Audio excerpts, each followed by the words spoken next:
नमस्कार मंडळी.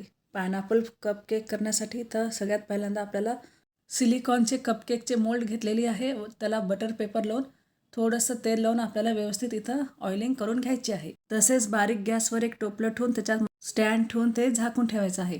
तसंच एक टोपल्यामध्ये मी इथं 1 कप मैदा, अर्धा कप हे पिठी साखर, 1 चमचा बेकिंग पावडर, पाव चमचा बेकिंग सोडा, 2 चमचे खाण्याचं तेल आणि 1 चमचा पायनॅपल इसेन्स इथं मी घातलेली आहे. तसंच थोडंसं पिवळा कलर घालून इथं पाणी मिक्स करून स्मूथ असं इथं बॅटर तयार केली आहे. आणि हे बॅटर तयार झालं की जे आपण सिलिकॉनचे मोल्ड तयार केलं होतं त्याच्यामध्ये व्यवस्थित हे सगळं बॅटर भरून घ्यायचं आहे. तसंच त्याच्यात थोडं टुटी फ्रुटी घालून थोडंसं टॅप करून हे बेक करण्यासाठी 15 मिनिटासाठी इथं ठेवायचं आहे. आणि मग 15 मिनिट झालं की हे व्यवस्थित चेक करा. कपकेक थंड करण्यासाठी ठेवा व थंड झाल्यावर मोल्डमधून काढून खायला घ्या. धन्यवाद.